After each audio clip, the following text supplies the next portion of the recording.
this week, we finally have another interview here. A good near dear friend. I know we have a nice little casting couch intimate view that we have here from Lost Him Down. Mr.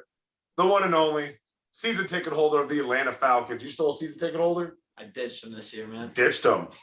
That he gets a new job being able to run people's taxes. He's a finance guy, so he knows where to cut the loose ends. Obviously, the Falcons ticket is the number one thing.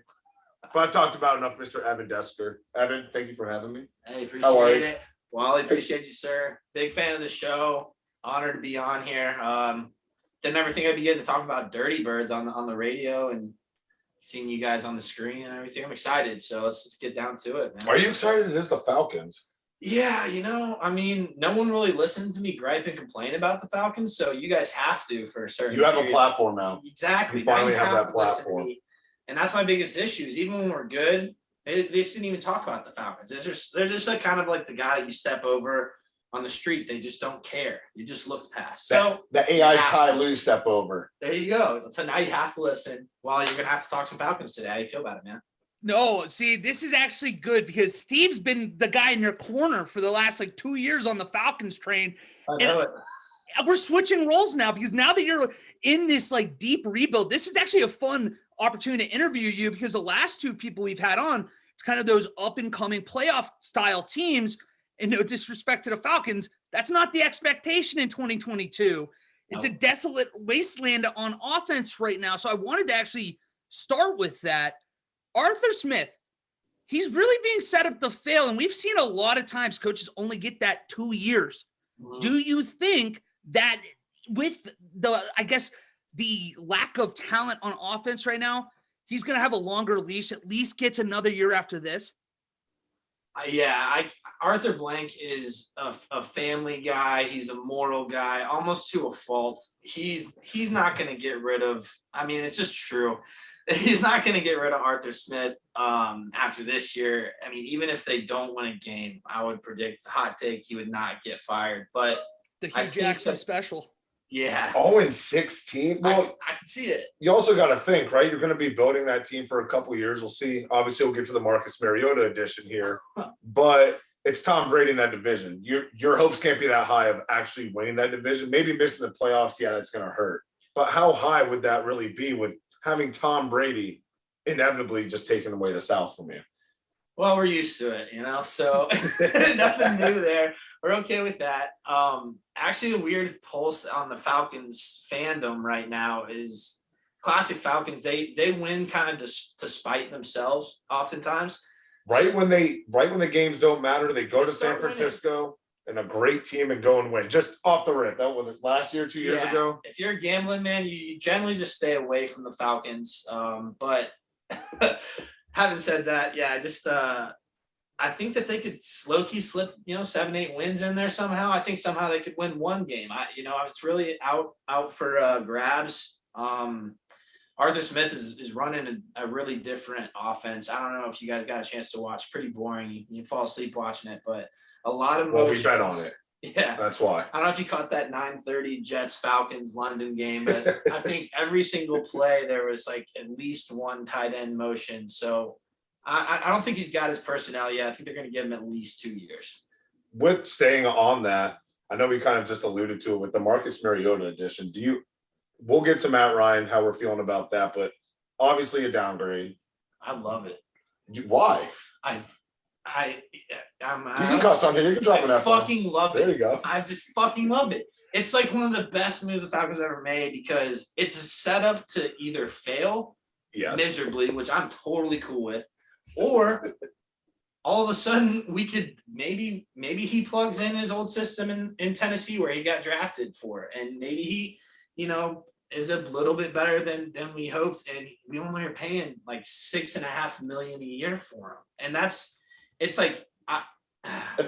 mostly incentive based too, so it's not even going all the way up to the 6.5. So it can be even cheaper. I wonder, they're pretty positive or not positive. They always make those goals attainable for them, like the Gronks. You're always making that. OBJ was getting a lot of those incentive based. I think Mariota can be successful. That O-line, the past decade. O-line, and he just paid Jake Matthews again. Yeah. How did Jalen Mayfield look last year? I didn't get a lot of time to watch him. Was he okay inside? No, he did not. Oh, good. However, though, I mean, being a Buckeye myself, I know you are as one as well. Well, you draft a Michigan guy, you're like, shit. But I hope for the best for him. But he was getting exposed a lot last year. However, he's starting as a rookie, so I mean that's a lot to ask for anybody. The O-line's young. It's gonna be tough, man. He got defensive pieces. Yeah. Well, hey, going back a second, I'm so proud of you for being excited for this Marcus Mariota, bringing him in, because you got it right too. Because this wasn't a move designed to make you guys a lot better. This is a move that says we have 20% of our cap is dead cap next year because of moving on from Matt Ryan. We are going to basically just give him an opportunity to, it's more or less a job interview for other people down the road. Because right now, I mean, he's going to be throwing Auden Tate, Damiere Byrd, Daryl Hodge. I mean, these are names that the average fan doesn't know who they are. I was going to ask you to name 3 Falcons pass catchers. So there you go. Like, you had to look that up. What's that one guy's name? Like Za'Darius Olin? What is he not on the roster? I know Olamide Zacchaeus or something like that.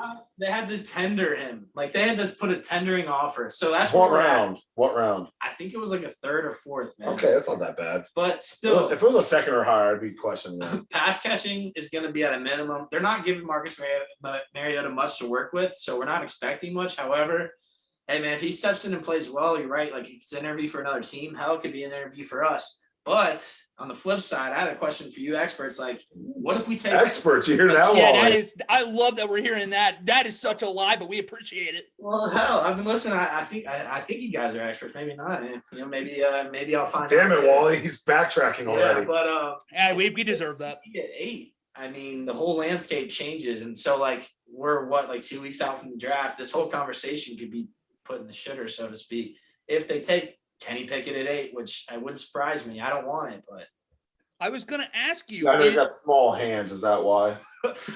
You know what? I'm like so anti-quarterback right now. It's awesome. I feel like I just got divorced and everybody's getting married, and I'm out here shopping, bro.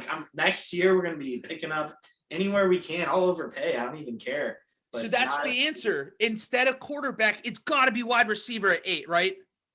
I think so. I mean, yeah, and I was thinking maybe corner also. I mean, I think best player available, but then they signed Casey Hayward, so he'll be across from AJ Terrell, who somehow had a Pro Bowl season last year. No. Hey, AJ Terrell, he was underrated. There was at one point, I want to say like week 9 or week 10, he had the best, take it with a grain of salt, PFF grade for cornerbacks, and he had one of the lowest, if not the lowest, amount of yards allowed in the NFL at one point. Guy's a stud. You're going to add Casey Hayward, that guy who's just a veteran in the locker room. Me and Wally both know him and what he can bring to the table. He was really good with the Raiders. Yeah, exactly right.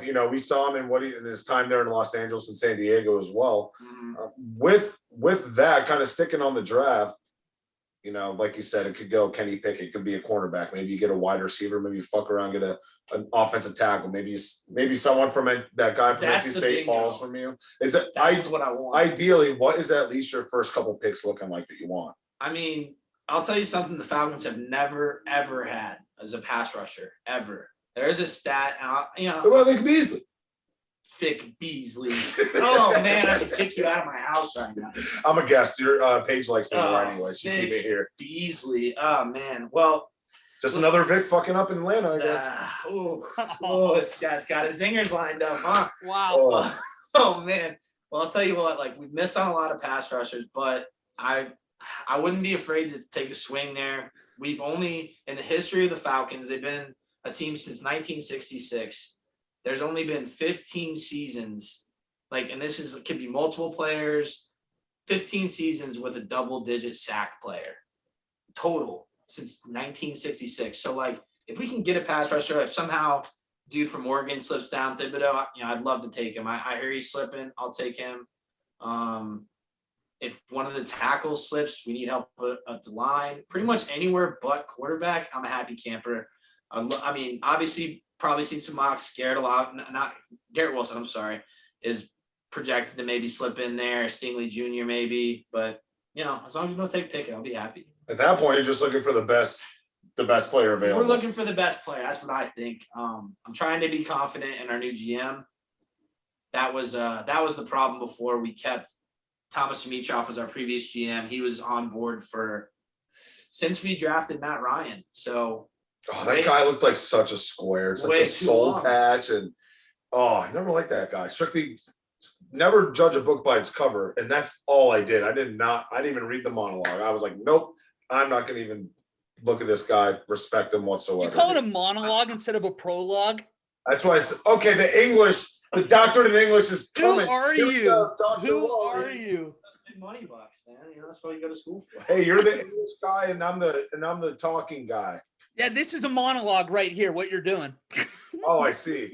So when you're saying we're going receiver, you're thinking either Drake is gone. See, I think Ridley has to be gone after this. I mean, it sounded like there were already almost deals in place before the suspension, and the Falcons were just good for them, kind of like high morality. Like, we're not going to trade him until at least we know what's going on with this. High morality. Look at those guys on the high hill where it gets them, man. You know, that's what I've been thinking about him for years. At this point, like I'm not as in tune or plugged in, I guess, with the Falcons, but I feel like I keep hearing Drake London's name there, and I keep hearing Garrett Wilson. So if it's one of those two, I think you got a home run. It's just like you said, if you bring in Kenny Pickett or any of these other quarterbacks, the way it is nowadays, and I mean, you are expected to play if you're a first-round quarterback, and stepping into that offense right now, even if these guys have the talent, it's just you don't want to Trevor Lawrence these guys. You don't want to break them before they even get going. Yeah. Well, they have a way better head coach, and I think just front office. And I can't believe I'm saying that about Atlanta, but at the end of the day, we are talking about Jacksonville in comparison here. Now, I do want to kind of take this step back about the team overall. Like Wally said, I always went up to bat for the Falcons. Why? I have no idea. It was just one of those where I look like a genius if I go for it on fourth down, but if I don't make it, then I'm the dumbest person on earth. I've rode that train for the past 2 years. You've lost all-time greats in your franchise. You got Matt Ryan, best quarterback that you've ever had. Julio Jones, I'd probably argue best wide receiver that you guys had. I'm sure there's a couple people you can compare, maybe. I can't. But over these past 2 years, what is it like seeing it kind of just get blown up? I'm happy as hell. I'm like I planted the bomb, dude. Like, I'm sorry if I can't say that, but no, we're not in an airport. We're good. I'm happy for Matt Ryan. I'm glad somebody took his cap hit, right? And I think he's a solid player. I really do. I think that he personally has won us several games in the last couple of years, and I'm like, damn it, Matt, if you weren't on our team, we would be a little shittier and be able to pick somebody. So getting rid of Matt Ryan is kind of like was a shocker that someone would take his cap hit since it was so high. The Julio to me is more like a sad thing, because he's like, I know what he once was, and he just isn't that anymore. So we moved on, I think, at the right time. Hell, we got a second rounder out of it.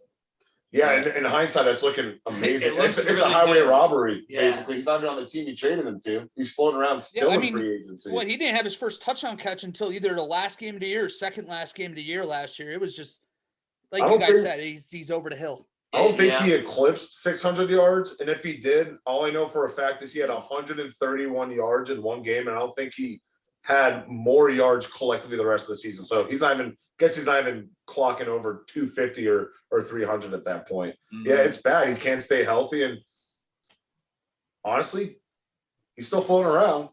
He got a dome team that Matt Ryan just went to. You know where he's Can you going. see him go back to? I think why not? They need a wide receiver. They would love a veteran outside of T.Y. Hilton in there because he's also floating around. You're not wrong, man. You bring him as a deep throw. You got Michael Pittman who's playing nice. Mo Alley Cox isn't anything to shake a stick at, nothing to bring home either. But they have some pieces. One of the best O-lines. One of the best O-lines in football. If not, yeah, top three. Top if not three O-line. Best one. No, I mean, I'm in love with Quentin Nelson. I got like a weird crush on Quentin Nelson, so you'll never. You know why? Because it's for us. The fat white guy finally giving recognition. Guys. We love Christian McCaffrey. Yes, finally for the white guys at running back. We don't run. Well, think about it. Since we've known each other, I had the Quentin Nelson love, obviously. Last year was the Landon Dickerson, and I was in love with the Philadelphia Eagles line all last year. wherever Tyler Lindenbaum goes next 2 weeks, it's over. I'm going to immediately start standing that offensive line. I'm going to probably overestimate their win totals by 2 or 3 because that's what I do. I am in love with offensive line play. Yeah. I mean, gosh, we're hyping that guy up so heavy, I feel like, but yet I see him going all the way down in the 20s, maybe even like later in the draft. And I'm like, I kind of would love to trade back and scoop him because heck, O-line is where it all starts. Like, so I would love to have that. It just goes to show how undervalued offensive line is. I mean, you guys, the last time I can think off the top of my head, you guys got an awesome interior offensive line kind of falling back was Alex Mack. And that was way back. That was just awesome. When you got him from Cleveland, the way they were able to keep pulling on down. I think they traded down 2 or 3 times in that. Yeah. For some reason, we just undervalue certain positions this time of year. I mean, there's a reason why Kyle Hamilton's starting to kind of fall down a little bit too, just because we're like, oh, it's a safety. Yeah. You need these guys. We could use that guy as well. And man, it's plus 640. I don't mind. We'll take them. I mean, that's a laundry list that we're asking for here. Let's get to the O-line. Let's get your O-line right. At least one that we can kind of focus on and a goddamn wide receiver, Wally. Check this, guys. We got all 5 of our O-linemen are 1st or 2nd round picks. All 5 of them, but they're all trash. Yeah, this isn't like when the Washington football team, Commodores, Redskins spent 5 straight 1st round picks on their D-line, and every single one of them just came in and were just dominant. We tried to address it. It just isn't addressable. So it is. Are they trying? I don't think they are. We tried. So I think that we just signed Marcus to kind of stand back there for a couple of years and see what he can do, He's got legs. That's probably why. He's going to be comfortable in the offense. I think that they'll be able to do something. I just don't know. I don't know what their ceiling is, but it can't be that much far from their floor. Plug for fantasy owners, definitely pick up the 2nd tight end, whoever it will be for the Falcons. Hopefully it's Tim Tebow. That'd be sick. Please no. Hey, before I forget, I didn't find out until right before we started recording. You were at the 28-3 Super Bowl, and you wanted to bring up a story from that. I haven't heard this yet. I'm really excited, so you got to share that now. Well, I'm surprised you haven't heard it yet because it's all my friends that are going to be listening to this are going to be like, of course you had to tell that story, man. But that's what gets them through the day. Yeah, I mean, heck, I spent a lot of money on the Super Bowl tickets, as one should do when your team goes. Unless you're like a Packers fan like this guy and you get to go all the damn time. I don't. We just lose in the NFC Championship game. All I'm saying is, you get a chance to go, you pull the damn trigger. So it costs a pretty penny. We get down there. I'm a realist, so it's like 28-3, at half. I think we get a pick 6. Robert Alford picks it at half, and there's like a minute left. I'm like, for some reason, I wanted to watch Lady Gaga at halftime. I don't know why, but I was like, I'm gonna go. Oh, we know why. I was like, I'm gonna go pee right now, and I get in line, and this just hammered Patriots fan. I mean, he can't even stand up. Basically, is behind me, and he's just like, "This is Bill fucking Belichick and Tom Brady. What do you think's gonna happen? You think they're out?" And I was like, drunk words are sometimes wise words. So I was like, I'm gonna check the live bet on this bad boy, just to see. I'm just gonna look. No big deal. And it was $20 down for $1,600 back. I was like, shit. We win the Super Bowl. I'm out $20. We lose the Super Bowl, it pays for half my ticket. So I pulled the trigger on that. I did not tell anybody that was with me. I drove from Ohio to Atlanta to Houston, and I didn't tell a soul for like 2 or 3 years because they do. It's in their mind, it's my fault that we lost. But and another thing about that story is, I guess I'm just showing that I'm a pessimist, but like we get to the point where we're up 16. I look over at my buddy McCool and I said, they'll get both 2-point conversions. They will get both. Like before they even scored, they're getting both 2-point conversions. Fucking Tom Brady. Like all we need is 3. I was like, we need 3. They will get both 2-point conversions. So that's my Super Bowl story, man. It's the best bet I ever made, but also kind of sold my soul off with it. Yeah, you should have put 40 on there. You would have came back with a free Super Bowl ticket. All right. I don't know if I had 40 in my account. But yeah, man, it was What you did after? It was a stab, and I cashed in, didn't tell anybody, and then caught a lot of heat afterwards. So This is public, people. If anyone, any Atlanta Falcons fan out there, Evan Dessecker, what's your address? Let me Dude, come up here. I love it though. Steven, you've seen now way too much. I love the hedge. Happiness hedge is what my family has called it, where when the Raiders are playing, I bet a lot of money. My biggest bet I ever made a few years ago, I bet the Chiefs -9 against the Raiders. Because I'm like, we know our team. They're going to curb stomp the Raiders, and at least I'll get a pretty penny back from it. And then when you lose, or if the bet loses, who cares? That means that my team beat our arch rival. Exactly. I'm worth every freaking penny on earth. So good for you. I'm glad you at least got something out of it. Yeah. And going down there, I knew, hell, we're playing the Patriots, Tom Brady. We weren't favorites. Kyle Shanahan lost his playbook in media week, a little fishy stuff going. He's talking to the Niners. Devontae Freeman's asking for a new contract before the game. Like, hopes weren't really high. So Devontae Freeman, holy shit. Talk about falling off a cliff. I don't wish not well upon anybody, but he's probably on the list of my most. You were asking me earlier who's my most hated Falcon. He's on that list. list. We will definitely get to that with obviously Devontae Freeman. I know to even backtrack. Calvin Ridley. We're gambling. We're talking about gambling. We're all gamblers here. It's legal, man. Except if you bet on the one sport that you participate in. Calvin Ridley, how pissed off? Like, what's this kind of like your spectrum of emotion? So I'm sure you kind of rolled that roller coaster like, oh, come on, everyone bets this. Okay, maybe that's stupid. All right, this guy really fucked up. It's kind of betting the Falcons over. What's kind of like, yeah. How are you feeling? And are you okay?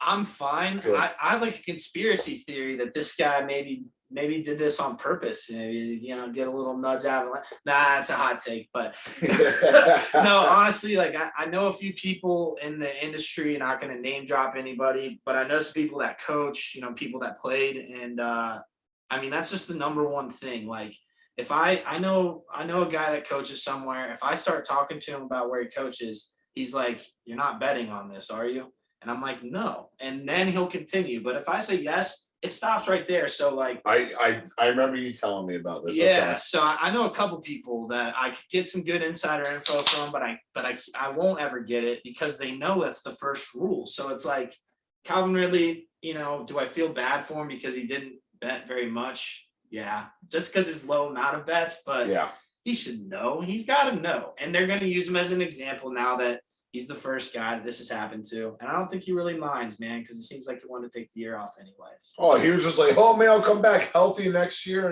And yeah, it's just, I only stabbed him 3 times. Yeah. But you killed the dude. Like that, it doesn't matter. If like, yeah, I only put in 1 bet. It's like, awesome. You did one thing one time. The number one thing that you don't do in the NFL. And he bet on the Falcons, Wally. Are you kidding me? That's why he should have been suspended. If you bet on the Falcons, you belong in jail. And this year's going to be even more. Like, at least he had the Travis Etienne kind of approach. I don't know if you guys saw that earlier today. They were talking about how he's like, yeah, if I was going to miss a year, I guess last one was a pretty good year to miss. Talking about Urban Meyer. Yes. Same exact thing. Where, well, shit, if I'm him, I get a year off. I'm going to heal up. And very likely on the other side of this suspension, I'm going to be traded to a contender and get paid. Well, yeah, we're talking about the wide receiver contracts this year. Wait till next year when there's a new crop of people looking for extensions. Maybe they're just coming up in the go. We got DK, we got Deebo Samuel coming up.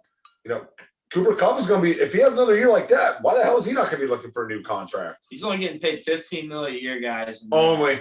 When you look at the list, he's like the 26th highest paid receiver.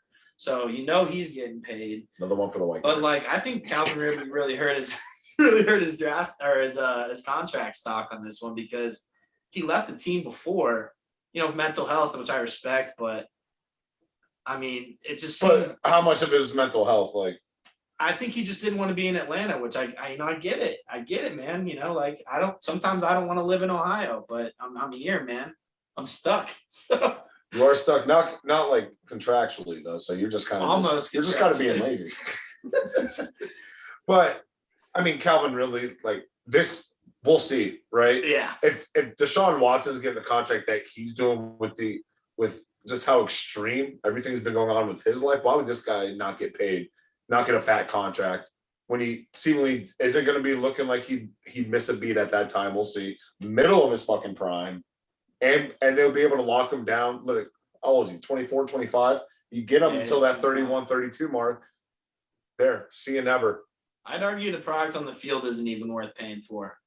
Especially when, I'm telling you, when Julio was out, this guy was the number one receiver and in two different offenses. An offense that he knew well, didn't look good. And then in 3 games last year with Arthur Smith's offense, like, I don't even know how many targets he had, really. I mean, it's a very run driven offense. So I wouldn't pay that guy too much money. I mean, I think he could be a solid 2 somewhere. Yeah, you mean a 3 in the LA Rams, because you know that's where he's inevitably going to go. He's going to go up to fucking New England. Yeah. But no, I don't think he can't be a number 1. They almost have. I don't think so. It's like that drop off when you saw Dallas earlier this year. You had in the Kansas City game. You had Michael Gallup was already out, or Michael Gallup goes out hurt, and Amari Cooper, I believe, goes out hurt. CD gets hurt right before it's CD, so it's like, okay, double Amari. Have fun, Michael Gallup. You're not gonna break one off. Yes. That's what kind of happens when you have Calvin Ridley, and you saw that when Julio left. It doesn't matter if Julio is 50%. You're gonna borderline double team that guy. Guard him. Because this Julio's 50% is better than 85% of the league right now. Yeah. So it's Calvin. We'll kind of see how that goes, but it's a shame we'll never really find out if he is going to possibly be a 1 or not 2, because we're seeing it so often now where there's always like power tandem wide receivers. The team that's going to go get Calvin Ridley is very likely not going to be asking him even to be a 1, but just be 1B. It's kind of like what we see in Tampa for all these years with Mike Evans and Chris Godwin. A lot of people, and it's like, do you know if Godwin's a 1? Well, you're not really asking him to be a 1 right now, so we'll find out. So I feel like it's a very similar kind of situation. He's going to get paid. It's just a matter of where he goes and what his responsibility will be there. I 100% agree with you. And now that you're talking about Tampa, I heard old Tommy B was on the phone with Julio a couple days ago. Oh, no. I mean, it would be the ultimate stab in the heart and twist if Julio went there. So I don't think he'll do it, but hell, can you blame him? He's chasing creamsicle Julio Jones jerseys are going to be nasty. You got to get one. I know. I couldn't do it. Don't worry, I'll do it for you. That's my guy. That's my favorite Falcon for sure, which I was going to ask you guys because I get a heated debate when I ask anybody. Is Julio Jones a Hall of Famer? Yes. Why is that even a question? Some people just say no because he doesn't score touchdowns. Now, like, for example. His production, like, if he's not scoring touchdowns and has shitty yardage, I get it, but he's getting like 13, 14, 1,500 yards. Yeah. Like 6 touchdowns. Like, what's wrong with that? Like there was like 1 year he didn't get his first touchdown until like week 8. Yeah, I remember that. I had him on fantasy. He only ended with like 3 or 4 that year. Yeah. I mean, it's rough, but I think it's just the Falcons how they used him. And I think that Calvin Johnson like raised that bar so high with that standard and that type of wide receiver where if you're not putting up similar those numbers, it's not dominant, but the people that understand the game and know it will look at all the numbers, not look at one column. You agree, Wally? Well, I think that there's something to be said too about when you said Julio Jones' name for 5 or 6 years, it was he's either the best wide receiver or second best wide receiver in the league time in and time again. That means something. Stats are great, but when you watched Julio Jones, we're going to be the old men talking about him and be like, when he was in his prime, this guy was special. Yeah. And he's got to be a Hall of Famer. No idea how he can't be. And everyone remembers that first Sunday night or Monday night clip where they're throwing it to him into the end zone and his vertical going up one-handed before that little guy OBJ kind of ruined the one-handed grabs for everybody. Dude was a freak of nature, and he was the one who set the precedent of Alabama wide receivers. I felt like we definitely never saw anything, and now we put them along with their running backs on a huge pedestal now. I think Julio Jones is obviously a big reason for that. Now, there was one question, or there's a statement that I want to make, kind of like what you said with Julio Jones. He's always in that 5, 6, 7 year window. It's always Julio's the best and then someone else. It reminded me of a segment Kobe had. He goes, all these years, because Kobe was in that downfall. You know, you had the end of Magic, or not the end of MJ. You had the start of LeBron, and Kobe was being interviewed. He's like, you know, I'm just really tired of not being known as the best, because you ever notice that it's Kobe and this guy, Kobe and this guy. That name, the and this guy always changes, but my name stays the same. Same thing with Julio. Oh, it's either Julio or DeAndre Hopkins. Oh, it's Julio or Calvin Johnson. For a while, it's Julio or Antonio Brown. Julio or Antonio Brown, but That's a big question. do you see the consistency there? It's always Julio and somebody. Yeah, you got to give the respect. And I definitely think that he's a wide receiver. Or wide receiver. I definitely think he's a Hall of Fame wide receiver. I think he's a wide yeah, that was his position. You're right. right. And I go as far as saying I think he's a football player as well. Yeah. I don't know if you guys remember. It's the last thing I'll say about the Super Bowl and Julio. I know I've been talking your ears off about The it. catch. That's why you're on here, baby. The catch, man. That's the only time. I'm a very realistic fan, and there's the only moment the entire Super Bowl. We're up 20-3 in the third quarter. It's the only moment that I thought, "Holy shit, we are gonna win the Super Bowl." And it lasted like 10 seconds because there was a holding call right afterwards.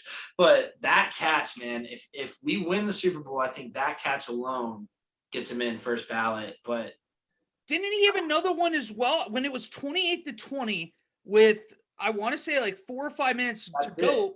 Yeah, and you guys were moving down. Yeah, that's okay. I thought you said 28-3. I'm like, maybe he had two amazing field goal range, and then we got a holding call to put us out, and then Devontae Freeman missed a block. Dante Hightower comes in, strip sack, yes. Game. So, and then they get the ball down 8, and of course, you know, Tom Brady's going to come and punch that thing in, and yeah, that was easy. I got you. That's my bad. I misunderstood. No, you're good. Time you're talking about. I'm But you're happy right. to remember the catch. That's what I'm talking about. Like, it's one of the best catches of all time. It'd be remembered the same way Mario Manningham's catch would have been remembered. The only difference is the Falcons didn't win the Super Bowl, and what's the old saying? It's the history, or the victors write the history books or whatever. It's the same thing. Yeah.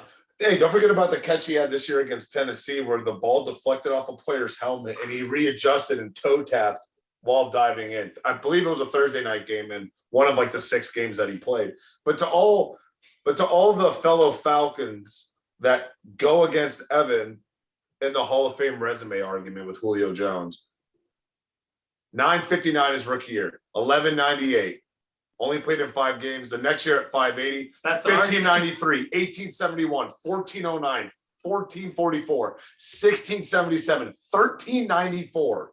I don't think there's an argument. I'm actually really surprised you've had people kind of combat you on that, because I feel like he's kind of. You probably think Roddy White's a fucking Hall of Famer. I mean, he's closer to me to being a first ballot Hall of Famer than not a Hall of Famer at all. So what about Matt Ryan then? Because here's what I think happens: people tie him together. And they say, well, you know, if Matt Ryan's not in, Julio's not in. If Julio's in, Matt Ryan's in. I think that's where the argument starts. And I'm like, numbers wise, Matt Ryan's in. But we're in a different league. I like Matt Ryan's number. I like the chance. Dude's a good quarterback. Like, at the end of the day, that dude is solid. He's just not he's never given the correct situation outside of the Kyle Shanahan years. So are we holding off judgment until after this year with the Colts to see if that guy's a Hoff or what? He is a Hoff. He has the best O-line. I don't think he's a Hall of Famer right now.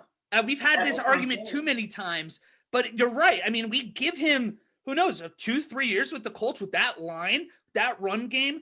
There's a chance he can still do it. I mean, we just saw Matt Stafford really bolster his own Hall of Fame resume with a Super Bowl in LA, where before a lot of people, I felt like they were in that same discussion as guys that are really, really good, but with the changing days of football, I don't know how the voters are going to judge that. Exactly. Not transcendent, but great. Good to great, not terrific. See, I've always been a huge Matt Ryan guy, but this is the thing that I'll fight for him, and I do believe he's a Hall of Fame quarterback. I think he's going to do great things in Indianapolis once they address the wide receiver or just any pass catcher outside of Jonathan Taylor in the backfield. You don't like Paris Campbell, man? Get him on the fucking field. Keep him on the field. He'll be on the field this year, buddy. Don't worry. Last 4 years, Matt Ryan was sacked 40, 41, 48, and 42 times. Outside of Russell Wilson, who we give a lot of slack on about how amazing it. Maybe not you. I'm kind of a little bit higher on him than you are, Wally. I do still agree with the take. But we can't put Russ Wilson up there and be like, well, he doesn't have an O-line. He still performs. Matt Ryan is the definition of not having an O-line. 40 plus, including 48 that led the league in sacks 3 years ago, or how many times sacked. This dude can't hold on the ball. And he's still throwing over 4,400 yards. Cut that in half. Why would this guy not be putting consistent at 5,000 yard seasons in Indy with the additional game as well? I'm not talking completely out of my ass. And he's got a run game too. And he's got a run game. He never had. He just has no one to throw to. And like a weird stat to kind of just tack on, not to just pile on this, but pile it on. He has been top 3 in QB pressures for 12 years straight. Like he even has a quick release, like not Stafford-esque, but he has a pretty quick release. Like this guy gets rid of the ball quick, but he gets sacked and pressured more than anybody else. And so good luck to Marcus Mariota, right? But I think he'll be. I think he'll have a pretty good season next year, man. I'm rooting for Matt Ryan. Happy about that. Hoping Julio goes somewhere where he can win, just not Tampa. That's kind of Matt Ryan or Matt Stafford more likely to be a Hall of Famer right now. Ooh. We have a very heated debate about the Matt Stafford Hall of Famer. Well, it's not that I don't think these guys are going to get to the point where they're deserving or anything like that. It's just I'm really scared of that. It's the cliche, the Hall of Very Good. I don't want to saturate or oversaturate the Hall of Fame market too, where, I mean, you just talked about Russell Wilson. If it wasn't for the Legion of Boom, are we talking about him and questioning whether or not he's a Hall of Famer? And it's just a lot of these guys. It's situationally based, where regrettably for Matt Ryan, if they get that Super Bowl, there's probably a lot less discussion about it. I just want to give these guys their full career. I hate doing this mid-career. So much can change. Like Russell Wilson, if he retired tomorrow, I mean, we're having the different discussion again. I'm talking out of both sides of my mouth, but I would say Matt Stafford right now, I would have to give a very narrow edge. Over Matt Ryan. Or did you misspeak?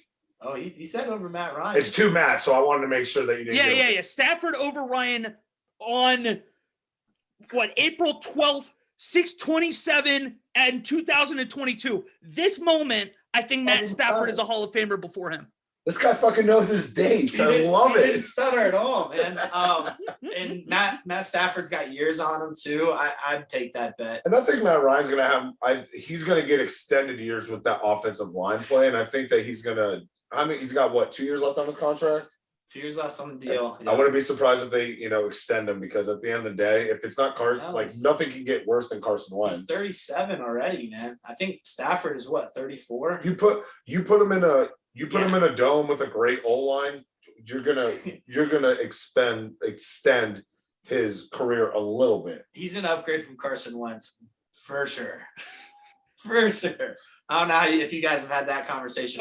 I don't. We were kind of going to throw that.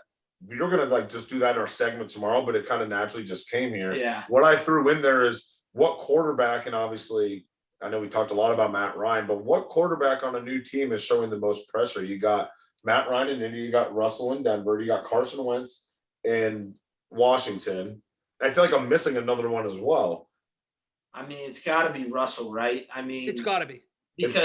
Because he left. All right, so I know Wally's feeling the hurt on the AFC. It's a great time to be an NFC fan right now. It is, and oh boy, it's lovely. Except for the whole Tom Brady thing. Well, yeah, I wish he was left in the AFC. Guy's got 1 year that left, fucker man. almost went to Miami. That's not that. I heard about that. Yeah, we'll follow that up with this. But I'm just thinking to myself, well, hey, Russell Wilson left an understacked NFC to go to not only the AFC, but to go to the toughest division in football right now, which you are feeling, I'm sure, every single day. While it's got to hurt you a little bit that your division decided to have a Cold War race. It's not like the NFC West was a walk by. They did it last either. year, yeah. The NFC, both the West out there, so he went to a harder division. He requested a trade out of an organization that he basically ran, and now is going to Denver, who's a well-established organization. John Elway is your GM, like. I don't know. I've been seeing these stories about John Elway coming into quarterback interviews and contract talks wasted. Well, hey, maybe he likes to tip one back or two. Nah, he's in Colorado. It's just the altitude, I It's guess. the I didn't altitude. put that in. Maybe Russell Wilson's doing the old Nathaniel Hackett buying into that whole he's a quarterback whisperer stuff. So we'll see. But I think that they're the fourth best team in the AFC West still. I think the pressure's on him because of that. Because he makes a trade to a team with a legitimate defense. However, the division in which he got traded into, like you said, I think they're the third or fourth best team. Yep. That division. It's them and the Raiders. They're 3-4. And I have done the math, and I've played enough Madden to know that with the new wild card, 4 teams from the same division can make the playoffs. Absolutely. However, highly unlikely, it's possible. So, do you think that this year we're going to see it? if there was a year, I would think it'd be this year. I don't know. I find myself saying that a lot since they've had this. I Right. was like, NFC West, absolutely. Wally, kudos to Wally on that. He was like, no, Seattle's going to be a dumpster fire this I year. don't So think it'll happen. I was pretty high on them last year, but if anything is going to go, and stop me if you've heard this before, Wally, it's going to be the AFC West this year. How do you feel about the is. Chargers, Wally? I still think that they're kind of like one of those teams that for whatever reason, there's such a culture of something will go wrong when we need it to go right, that until they actually get over that hump and really kind of exceed expectations for a change, why do I believe that it's going to change? I think for me, the Chiefs are still going to be the team. I know everybody's so quick to jump off them because Hill's gone now. They have the most picks in the entire draft coming up, and they can go up and get whoever they want. I'm terrified of the idea of them moving up to get Jamison Williams. So I just think that you're going to see the Chiefs run the division again, and you're going to have the Raiders, Broncos, and Chargers all right around that 9 to 10 wins because they're beating the shit out of each other. Yeah, I like that take for sure. I feel like the Chiefs. I mean, this is the most wide receiver rich draft I can remember. And they have nothing but picks to extend that. Yeah. They can move up. They can move up top 10 in a heartbeat, Well, and they don't even have to lose one of their two picks. Give me your 8th pick, Atlanta. I was gonna say, I'll give you my first round and both my second rounds. They're like, fuck Falcons yeah, are let's picking ride. up the phone, man. We'll move back. I'd love to. I would love to move back. So This is one thing I'll never understand with my friendship with Evan is he is consistently ready to watch Atlanta lose for a good pick. Yet when that good pick happens, I want to trade back. well, look what they did last year. They take a tight end with the 4th pick. He's a stud. You know how bad you have to suck to get the 4th pick because you can't be worse than Jacksonville. It's just not possible. You can't be worse than the Jets. It's just not possible. They don't allow it. And then usually, the Giants are in there somewhere. Like there's a couple franchises. The Lions too. The Lions. You can't be worse than these teams. Like, so for us to have the 4th pick, I was like, this is the peak of us sucking. Let's do something awesome with it. And I mean, heck, Kyle Pitts, he broke the record for the receiving yards, but that's because of the 17th game. There's an asterisk and it'll always be agree. tainted. There's a 17th game, and who else was there to pass to? Nobody. Also, side note with that, what sucks, it sucks that Kyle Pitts broke it. Congrats to him. Ditka. But Ditka had it with 2 less games, and he's had it this whole fucking time. Legend. Absolute legend. And it takes an extra game to bring that total to 3 more games for them to finally break it. That's insane. And I also didn't pass as much back then. That's true. They didn't. I don't know how he did it. I would have loved to watch that Mike Ditka season, but God, that guy fucks so hard, but fuck the Bears. yeah, I mean, and shoot, I haven't heard too much talk from Steve about the Packers. The Packers. I've had any questions, now, and there's really nothing to talk about because I'm too busy being depressed. Yeah, like you'd rather have that face of the franchise than maybe keep that good wide receiver. All right, we're talking about the Packers, so I guess I'll jump in. You know what's been coming across my mind the last couple of days? What's up? The most underrated wide receiver in the league needs to get traded for and come to Green Bay. Who is that? Who do you think the most underrated wide receiver is? Oh man. What about you, Wally? Yeah, Underrated in the entire league? Entire league. Oh God, you put me on the spot right now. I'd probably say T. Higgins right now. Whew. No, you're high. There's only one correct answer. Oh, Hunter Renfrow?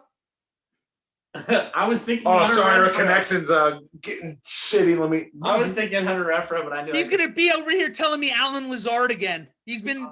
It's fine. I'm not kidding. Had a better career than Henry Ruggs. I called it 2 years ago. We'll pull the. You know why? You know why, and we're not getting into it. Talk about asterisks, man. There's an Yeah, asterisk. he's been like patting himself in the back ever since. Like, told you he'd have a better career. I'm like, I hate you. I hate you. For the record, I do it mostly because I know all of Wally's pet peeves. Like, oh man, it's so gloomy out here. Well, I'll wait 15 minutes. The weather's going to change. Giving me flaunting my right choice strictly because it's something out of all of our controls. Like I'm not a genius for picking. I said Alan Lazard out of pure spite out of him. He caught me in a good mood, and I was like, he's right, but no, it's Alan Lazard going to have a better career. So since that happened, I've just been like, dude, I'm right. You're such a enjoy your Robbie Gold jersey. That's all I got to say. I'll remember when I was right too. Is that who it is? That is who it is. And shout out to Adam Alfonso. He's the one who concocted that with. It's the Robbie Gold San Fran, so it's a double burn. It's a double burn. Oh, I was going to say, I thought it was going to be a Robbie Gold Bears jersey because it was just like a double-edged sword. We'll have to talk about that later. Oh, no, it is a Robbie. Sorry, you're right. It is a Robbie Gold Bears jersey. Good. There, I got it flipped over. But the correct, who's your answer for wide receiver? I kind of think maybe like Allen Robinson. That's I do not like bad. him a lot. He's been stuck in the desert forever. Yeah. Keenan Allen. He gets hurt so much, man. When's the last time he's been hurt? I'm Probably, he probably missed like 9 games last year. I hope you enjoy this. Check the numbers, man. This guy's played full seasons the last like 3 or 4 years. I agree. His talent is top 5, but it's almost like Julio. Like, is he going to be on the field when you need him? Because that's important. Dude, he tore his ACL one time, 3 separate times. Like, people will never let that go. Like, what is the deal with it? We need. Hey, while you're doing that, we want to thank you first of all, Evan, for coming on. I know we're running a little long; it's gonna be close to an hour. But while he's looking that up, is there anything you want to plug? Anything at all you want to say? Really, again, appreciate you coming on. By the way. No, I mean honestly, if I was gonna plug anything, it'd be the show. I've been a big fan. The 2 men with the golden pipes here. You know, I love listening to you guys. He loves you more than me, for the record. He's like, oh, Wally. I'm like, I'm also on that podcast, for the record. I don't know if you actually listen, but. Well, and I end up digging the flow, by the way, Wally. Thank you. Loving the baseball grow out. Is that we're going for the pitcher? No, see, it was more or less one of these things. I'm like, I've never had anything longer than a buzz cut since I've been a child. So I'm like, I'm going to grow it out one time, and I'm just going to go until I'm tired of it. And right now, I'm not tired of it. Yeah, think for yourself every once in a while. No, that's the good area, right? Right where you're at right now. It's kind of that hockey mullet. You know, I'm a hockey guy. Exactly. So got a lot of lettuce right now. It's a good salad you got going. I know they're gone, but were you a Thrashers fan when you were growing up? I had season tickets to them too, man. God, I love you. I love you. Their season tickets were $180, and it's an 82 game season. So no, yeah, 62. 62. No, it was 82. Shut up, Steven. Wait, NHL was 82? Yeah, it's 41 each. 41 home, 41 roads. For $180. I mean, it was awesome. And yeah, no, so I love the Thrashers. I didn't actually like them because I actually felt bad for them. That stadium's so empty, but I like to go into the games. That's for dang sure. They had some really, really fun players at the end too. Vander Kane, Chris Chelios. It was a lot of fun. See, growing up in Carolina, I hated Atlanta because we were in the same division. But one of the dopest logos back in that day. I remember having like a Thrashers. Like, I think I got like a puck or like something when I was growing up, and I was like, "Fuck this team." But they're cool now because of the Winnipeg Jets. What the fuck is that? Yeah. They're the Jets now. This is what I want to get out here to bash your ass. Keenan Allen has missed 2 games the last 5 seasons. Full games. Ooh, okay. 1138, 992, 1200, just under 1400 last 5 years. I want that guy on my team. And Mike Williams just got paid $20 million while this guy's rotting. What did T. Higgins do last year by chance? Just curious. Let me get the old T. Higgins. Also, side note. Looks like T. Higgins actually had some labrum surgery here. He was spotted at the Cincinnati Reds and the Cleveland Guardians, fucking stupid name, baseball game today in a sling. So it looks like he's gonna. He should be good to go, but you don't know that. He might have to get a fucking amputee. He could be Julio and tweak it. T. Higgins getting his arm amputated. You heard it here first on Loss of Down, everybody. Hot take. So T. Higgins, 14 games with 74 receptions, just under 1,100 yards with 6 touchdowns last year. Okay.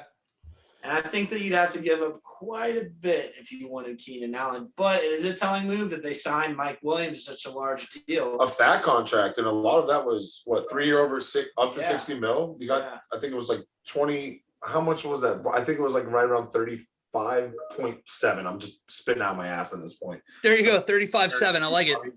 As long as I throw the decimal in there, it's a mess in here, bro. No, nobody will look it up. You're fine. This is my house. Yeah, Stop doing this. Before I let you go, I need to ask this. I've been, there is a reason I asked you who your most hated Falcons players are, who your favorites are.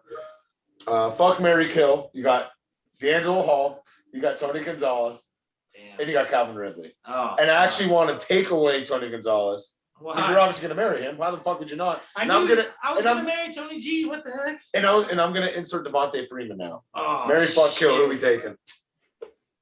Oh, man. All right. You said Freeman, Ridley, and D'Angelo Hall. I love D Hall. I guess I'm marrying D Hall because he'd fight for me. Yeah, he tears Achilles after getting his ankles broken by D Hop. Other than that, he should be good. I guess I forgot about that. I'd have the spite fuck for Devontae Freeman. And then I'd let Calvin just kind of ride off into the sunset, I suppose. That's a pretty tough list, man. I know. That's what I was like. I would do it with people you love because you have to ask somebody, but you're not going to be happy in any scenario. No, sometimes the angry fuck is the best one, I don't know. I'm just generally a happy person. Sorry, family oriented. No, we are not. I don't know who's family. Sometimes you gotta let it loose, So hey, maybe that probably would be how it would go. Well, Evan, thank you for letting me in the house. No problem. Hopping on the pod, always listening. You've been a huge fan since day one. So he's always one of the first people that are like, "Hey, have you dropped yet?" Or, "Hey, I agree with this." He never disagrees because we're geniuses. So I love that for you. And you're always there in a good sport when we're thrashing the Atlanta Falcons, mostly Wally, because I back it up. I was gonna say, all this talk about Steve liking the Falcons. Whenever I talk to Steve, not on the show, he's like, "Yo, fuck your boy Julio and fuck the Falcon." All this talking, all kinds of trash. So I'm like, we didn't even do anything. We're just trying to sit in the corner and collect our draft picks. Just leave us alone. And yeah, that's basically where we're at right now. It's my favorite time of the year when you talked about it earlier on, like around week 9, week 10, you guys are completely out of the race, and then they just start. Yeah. They just start stringing in wins, and you're like, I hate my life. I've never seen someone. It's both of you. It's like you and the Pirates, him and the Falcons. Like you guys have that relationship, and I never understand it. You're like, God, could you win earlier? Could you win when I cared? And, being up here, I gotta pay for season tickets and the Sunday ticket. You don't have to pay for Sunday ticket. Yeah, but I do though. I'm a law-abiding citizen with some laws. Okay, let me throw this at you. Okay. No, because the main reason you want to get Sunday tickets because like, well, I need to get back to the league. It's the league I love so much. No, it's because I don't want it to interrupt. I don't want my cracked streams to cut out when Julio might be catching his only touchdown of his career. Like, I want to see this shit. So I want to pay premium bucks. I even was on the phone just arguing with DirecTV, like, please take my money. And they wouldn't. It was terrible, man. So I finally got it this year, but I had to go through my grandma's DirecTV account. It's a whole thing. And they sucked. So dude, just stream it. Life as a Falcons fan, man. I appreciate you guys having me on. Dude, thanks for coming on. Yeah, big fan of the show, as I said earlier. And you guys keep doing your thing, man. I think it's gonna go somewhere. I love it. So hey, we're trying to. We got the #1 fan right here. Evan, you're the man. Congrats on your Braves championship. I know you got to raise a banner last week. So even though this is a beginning of a long rebuild, at least you get a little happiness in the meantime. You're right. A little bit of happy. You got to find the positivity somewhere, right? Well, I appreciate that. Absolutely, buddy. You take care. We'll have you back on soon. Yes, sir.